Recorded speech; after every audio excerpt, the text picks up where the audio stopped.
नमस्कार। खबर पर नजर के इस अंक में आप सभी का स्वागत है। मैं हूं निखिल सिंह और खबर पर नजर में हम उन तमाम खबरों को समेटकर आपके सामने लेकर आते हैं जिन्होंने बटोरी हैं आज दिन भर सुर्खियां और जिनके बारे में जानने समझने को लेकर आपके मन में जिज्ञासा है। इन खबरों को हमारे संवाददाताओं ने दिन भर फॉलो किया है और उनसे हम इस विषय पर बातचीत करेंगे, वो इन खबरों का विश्लेषण करेंगे। सबसे पहले बात करते हैं ऑस्ट्रेलिया के प्रधानमंत्री एंथनी एल्बनीज की भारत यात्रा और पहली भारत ऑस्ट्रेलिया वार्षिक शिखर बैठक की।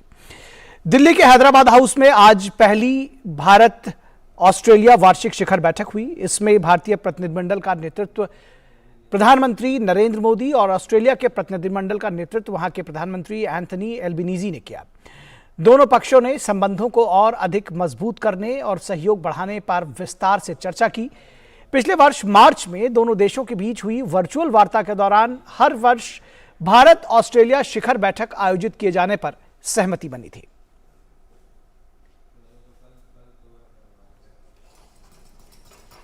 इससे पहले अतिथि प्रधानमंत्री का हैदराबाद हाउस पहुंचने पर पीएम मोदी ने गर्मजोशी से स्वागत किया।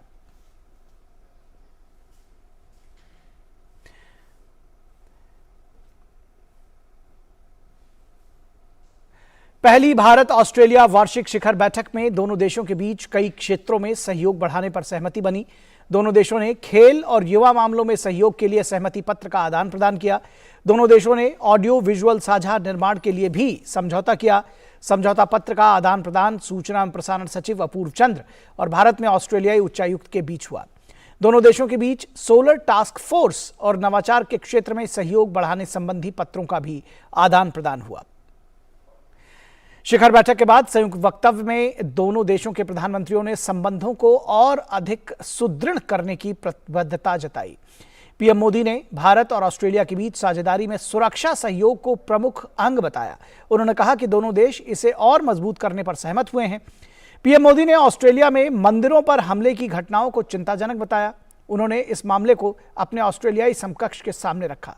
ऑस्ट्रेलिया के पीएम ने उन्हें जरूरी कदम उठाने का आश्वासन दिया। पीएम ने स्वच्छ ऊर्जा के क्षेत्र में द्विपक्षीय सहयोग का भी जिक्र किया। उन्होंने कहा कि दोनों देशों में हुए व्यापार समझौते से दोनों को ही बहुत लाभ हुआ है। भारत और ऑस्ट्रेलिया के बीच शैक्षणिक मान्यता संबंधी एक तंत्र स्थापित करने पर भी सहमति बनी है। पीएम मोदी ने इसे छात्रों के लिए बेहद उपयोगी बताया। वहीं ऑस्ट्रेलिया के पीएम एंथनी एल्बनीजी ने अपने वक्तव्य में कहा कि हिंद प्रशांत सहित समुद्र क्षेत्र में सहयोग के लिए दोनों देशों में सहमति बनी है। ऑस्ट्रेलिया के पीएम ने आशा व्यक्त की कि दोनों देशों के बीच एक व्यापक आर्थिक सहयोग समझौता इसी साल तय कर लिया जाएगा। उन्होंने कहा कि इससे दोनों देशों को लाभ होगा। ऑस्ट्रेलिया के प्रधानमंत्री ने दोनों देशों के बीच हुए ऑडियो विजुअल साझा निर्माण समझौते को अहम बताया। और वहीं विदेश सचिव विनय मोहन क्वात्रा ने कहा कि ऑस्ट्रेलिया के प्रधानमंत्री एंथनी एल्बनीजी की यात्रा भारत ऑस्ट्रेलिया संबंधों के प्रति उनके उत्साह और प्रतिबद्धता को रेखांकित करती है। ऑस्ट्रेलियाई पीएम एल्बनीजी ने विशेष रूप से आईएनएस विक्रांत की अपनी यात्रा की सराहना की। और इस पूरी खबर पर बातचीत करने के लिए हमारे साथ हमारे संवाददाता अमृतपाल सिंह मौजूद हैं। अमृत, आपसे पहली भारत ऑस्ट्रेलिया वार्षिक शिखर जो बैठक हुई है इसके संबंध में जानना चाहेंगे। कितनी महत्वपूर्ण है बैठक, किस तरह से देखते हैं इस प्रधानमंत्री की ऑस्ट्रेलिया के प्रधानमंत्री एंथनी एल्बनीजी की इस यात्रा को, इस बैठक को, प्रथम वार्षिक शिखर बैठक कैसे देखेंगे, क्या जानकारी देंगे? निखिल, काफ़ी अहम है मेरे ख्याल से ऑस्ट्रेलिया प्रधानमंत्री की ये यात्रा तीन एस्पेक्ट से। एक आपका कॉम्प्रिहेंसिव स्ट्रेटेजिक पार्टनरशिप है।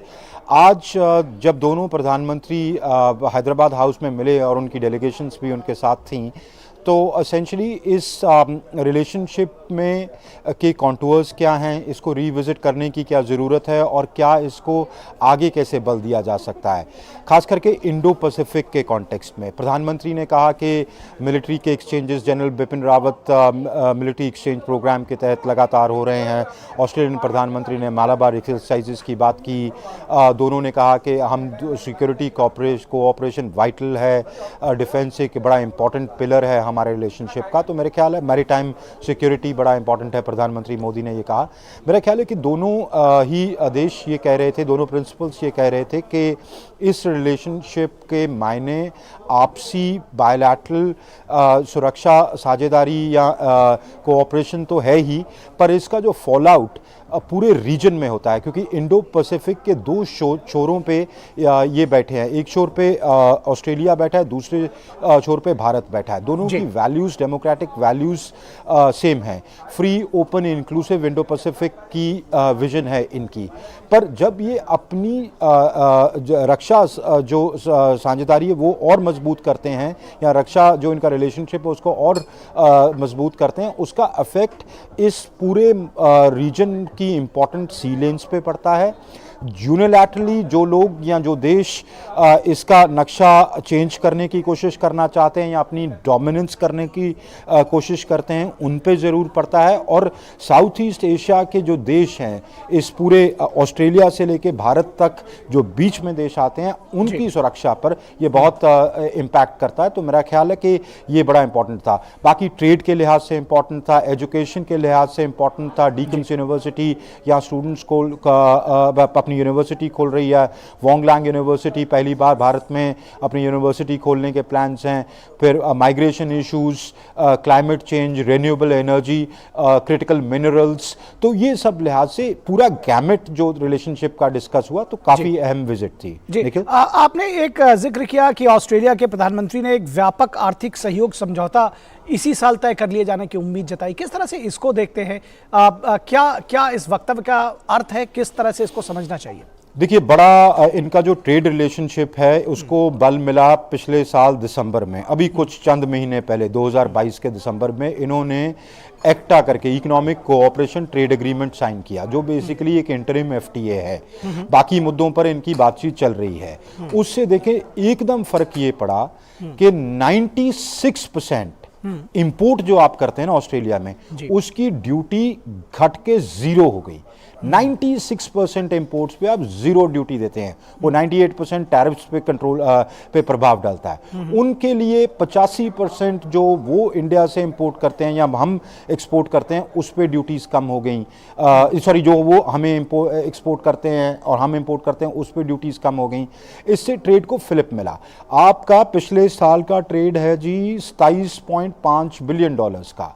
अब इनके एम्बिशंस देखें तो वो ये कह रहे हैं कि अगले 5 साल में हमने इसको $50 बिलियन टिपा देना है। अगर आपका, जैसे एंथनी अल्बनीजी कह रहे थे कि अगर इस साल जिसको ये सीपा कहते हैं, कॉम्प्रिहेंसिव इकोनॉमिक पार्टनरशिप एग्रीमेंट, जो बेसिकली एफटीए है, और आपके मेरे ख्याल से एक दशक में पहला ऐसा मुल्क होगा जिसके साथ आप डेवलप्ड मुल्क जिसके साथ आप एफटीए कंप्लीट कर रहे हैं, उसका आप अंदाजा लगाएं कि ट्रेड पे किस किस्म का असर पड़ेगा। फिर आपने सेक्टर्स देखें कैसे कैसे, renewable energy technologies, education, migration issues, उनके पास लेबर की शॉर्टेजेस है, आपके पास टैलेंट है वो, तो आप इन चीज़ों पे, सोलर एनर्जी पे, तो इन चीज़ों पे आप नए क्रिटिकल मिनरल्स पे जो आपके मोबाइल, टैबलेट्स, फोन्स में यूज़ होते हैं, इसमें आपका ट्रेड कहाँ जाएगा, बोथ गुड्स एंड सर्विसेज।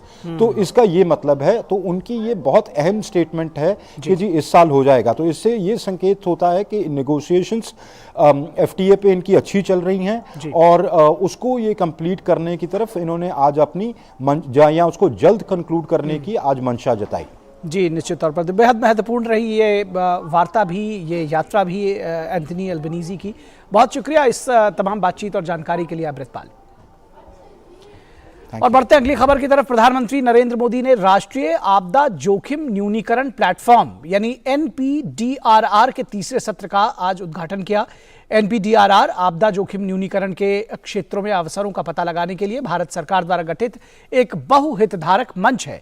बदलती जलवायु में स्थानीय सहनीयता का निर्माण विषय पर इस 2 दिवसीय सम्मेलन का आयोजन नई दिल्ली के विज्ञान भवन में किया गया। प्रधानमंत्री मोदी ने आपदा जोखिम न्यूनीकरण के क्षेत्र में अभिनव विचारों और पहलों और उपकरणों और प्रौद्योगिकियों को प्रदर्शित करने वाली प्रदर्शनी का भी उद्घाटन किया। पीएम मोदी ने प्रदर्शनी का अवलोकन किया और वहां रखे उपकरणों के बारे में जानकारी ली। इस दौरान प्रधानमंत्री मोदी ने सुभाष चंद्र बोस आपदा प्रबंधन पुरस्कार के विजेताओं को भी सम्मानित किया। 2023 के लिए ओडिशा राज्य आपदा प्रबंधन प्राधिकरण OSDMA और लुंगलेई फायर स्टेशन मिजोरम को इस पुरस्कार से नवाजा गया। आपदा प्रबंधन के क्षेत्र में असामान्य सेवा के लिए इन दोनों पुरस्कार से सम्मानित। अपने संबोधन में पीएम मोदी ने देश के आपदा राहत बलों को दुनिया भर में सराहे जाने का जिक्र किया। और इस पूरी खबर पर बातचीत करने के लिए हमारे साथ हमारे संवाददाता सुधाकर दास मौजूद हैं। सुधाकर दास, आपदा का न्यूनीकरण किया जाना यह बेहद जरूरी है और किस तरह से सारे हितधारक एक प्लेटफॉर्म पर आए, एक साथ मिलकर प्लान्स डेवलप करें, योजनाएं बनाएं और उसको मूर्त रूप में लेकर आए, कितना महत्वपूर्ण यह बैठक और प्रधानमंत्री का संबोधन? निश्चित तौर पर और ख़ास तौर से इस नज़रिए के साथ निखिल कि आप देखिए बीते 9 वर्षों में किसी एक क्षेत्र में अगर सबसे ज़्यादा काम हुआ तो उसमें से एक आपदा प्रबंधन का क्षेत्र भी है भारत में। और हमने देखा कि फेनी जैसी आपदाएं जब आई तो सुपर साइक्लोन आए तो उसमें भी हम जान और माल का नुकसान कम से कम करने में सफल रहे। इस तरह के तूफानों में एक वक्त वो भी था जब हज़ारों लोगों की जान चली जाती थी। तो ये एक तरह से भारत में लगातार जो एक डायनामिज्म आया है, जो मजबूती मिली है आपदा प्रबंधन के तंत्र को, तो उसको एक तरह से और भी मजबूत कैसे किया जाए। ये आपदा जोखिम न्यूनीकरण से जुड़ा हुआ जो राष्ट्रीय मंच है उसके तीसरे सत्र का उद्घाटन पीएम मोदी ने किया। और जो खास विषय इसमें चुना गया वो है कि जो बदलती जलवायु है या जलवायु परिवर्तन है उसकी वजह से जो असर आ रहा है, तो जो लोकल रेजिलियंस है, जो स्थानीय प्रतिरोधी क्षमता है, उसको कैसे और मजबूत किया जाए। उस लिहाज से कई अहम सुझाव पीएम मोदी की तरफ से भी दिए गए। उन्होंने खास तौर से जो लोकल रेजिलियंस बढ़ाने के लिए लोकल पार्टिसिपेशन बढ़ाने पर बल दिया। उन्होंने कहा कि डिजास्टर मैनेजमेंट आपदा प्रबंधन की कोई भी नीति बने उसमें जन भागीदारी को बढ़ावा दिया जाए, उसमें जन भागीदारी के अप्रोच के साथ काम किया जाए। नई एक तरह से नियमों को, नई व्यवस्थाओं को गढ़ने की उन्होंने बात की। तो उन्होंने तकनीक को और भी ज़्यादा इस्तेमाल करने की बात की। कोई लोकल प्रैक्टिस है तो उसके साथ तकनीक को जोड़ा जा सकता है। खासतौर से उन्हें बिल्डिंग निर्माण को लेकर बात की। तो कई तरह के अहम सुझाव दिए, मार्गदर्शन दिया। आप कह सकते हैं 2 दिनों का ये सम्मेलन है। 10 अहम सत्र अलग अलग विषयों को लेकर आयोजित किए जाने वाले हैं। और एक तरह से भारत एक तरह से आज जो विश्व में आपदा प्रबंधन के क्षेत्र में जब पूरी दुनिया भारत की तरफ देखती है, हमने देखा कि किस तरह से तुर्की में भूकंप आया तो उसमें एक फर्स्ट रिस्पॉन्डर के तौर पर भारत अपनी मेडिकल NDRF टीम के साथ न सिर्फ वहां पहुंचा, लोगों की जान भी बचाई, वहां के लोगों के दिल पर अपनी गहरी छाप भी छोड़ी। तो उसको और मजबूती मिले उसके लिए क्या सांस्थानिक व्यवस्थाएं करनी है, तंत्र में किस तरह से मजबूती लानी है, और भी ज़्यादा डिस्कशंस कैसे हो सके, सारे स्टेक होल्डर्स को कैसे एक प्लेटफॉर्म पर लेकर आया जा सके, तो उन तमाम चीज़ों पर इस बैठक में, सम्मेलन में चर्चा होनी है। और प्रधानमंत्री मोदी ने एक तरह से टोन सेट कर दिया है, एक तरह से उन्होंने मार्गदर्शन दिया है आज। जी, निश्चित तौर पर तो पीएम मोदी ने टोन सेट कर दिया है और इसमें जो तमाम स्टेक होल्डर्स हैं वो एक साथ बैठकर तमाम विषयों पर चर्चा करेंगे कि किस तरह से आपदा नियंत्रण के क्षेत्र है उसमें न्यूनीकरण किया जाए, जोखिम जो है उसको न्यूनतम किया जा सके। बहुत शुक्रिया इस तमाम बातचीत और जानकारी के लिए सुधाकर दास। और दिल्ली की शराब नीति मामले में मनीष सिसोदिया को राउज एवेन्यू कोर्ट ने आज 7 दिनों की ईडी रिमांड पर भेज दिया। ईडी ने सुनवाई के दौरान सिसोदिया की 10 दिनों की हिरासत मांगते हुए कहा था कि घोटाला आबकारी नीति का मसौदा तैयार करने के साथ शुरू हुआ, जिसे सिसोदिया और अन्य ने मिलकर बनाया था। सिसोदिया को सीबीआई ने दिल्ली की आबकारी नीति में कथित अनियमितताओं के मामले में 26 फरवरी को गिरफ्तार किया था। इसके बाद ईडी ने इसी से जुड़े मनी लॉन्ड्रिंग के एक मामले में तिहाड़ जेल में सिसोदिया से पूछताछ की और गुरुवार को उन्हें अरेस्ट कर लिया। ईडी ने कहा कि आप नेता मनीष सिसोदिया के खिलाफ गवाह और अन्य सबूत हैं। सिसोदिया मनी लॉन्ड्रिंग मामले में से संबद्ध गठजोड़ का हिस्सा थे। ईडी ने आगे दावा किया कि सिसोदिया ने फोन से दूसरे सबूत नष्ट किए, फिर उन्होंने दूसरे के खरीदे गए फोन का इस्तेमाल किया, हम बार बार गलत बयान दिए। ऐसे में पूरी साजिश का पर्दाफाश करने के लिए सिसोदिया का अन्य लोगों के साथ आमना सामना कराना जरूरी होगा। ईडी ने अदालत में कहा कि शराब नीति में होलसेल को फायदा पहुंचाकर अवैध कमाई की गई। होलसेल का बिजनेस कुछ निजी लोगों को देकर एक्सपर्ट कमेटी की राय को न मानते हुए 12% प्रॉफिट मार्जिन दिया गया, जो कि सिर्फ 6% होना चाहिए था। ईडी ने दावा किया कि उसके पास इसको लेकर सबूत है कि यह सब सिसोदिया के कहने पर किया गया।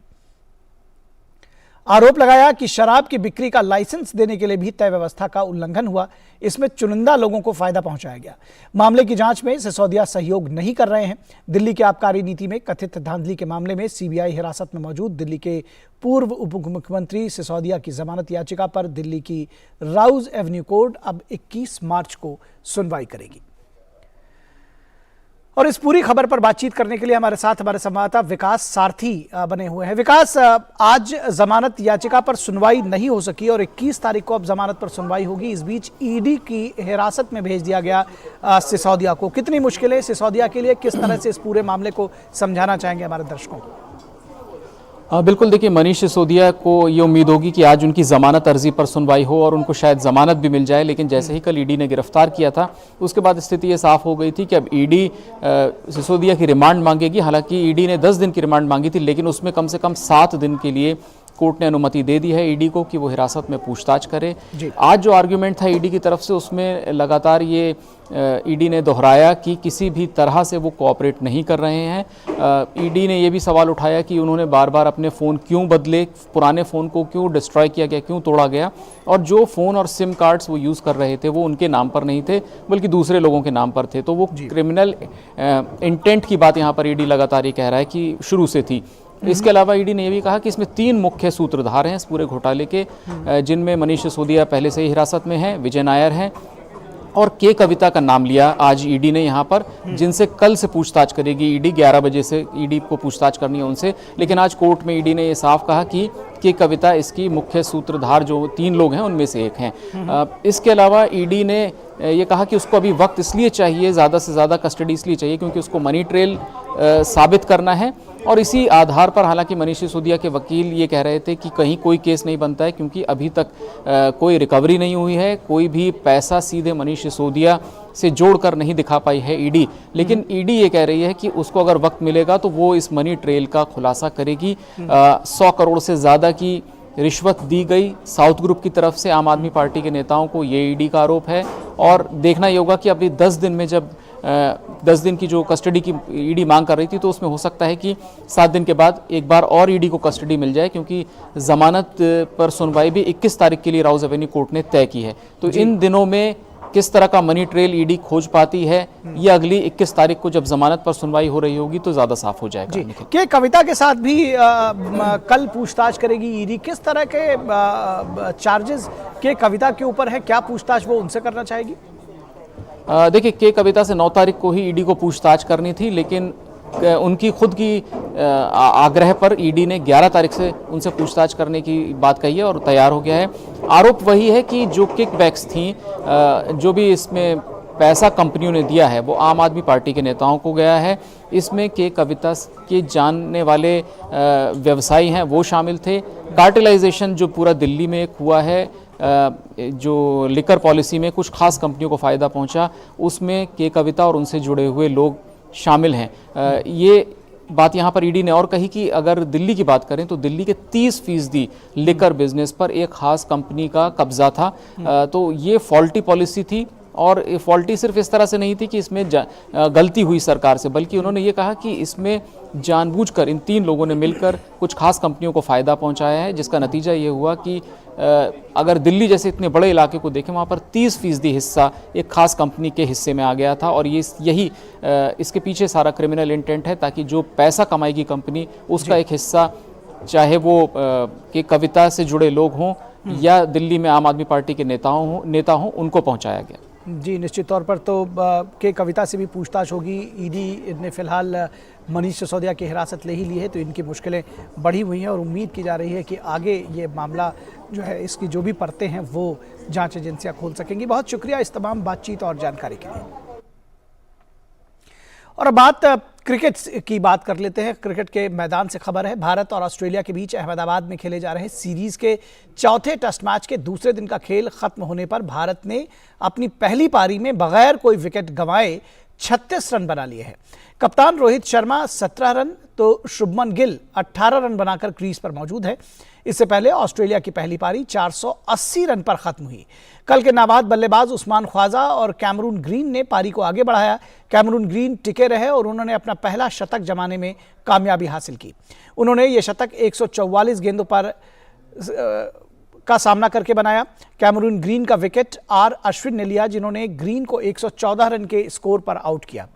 वहीं उस्मान ख्वाजा टी ब्रेक के बाद 180 रन पर आउट हुए।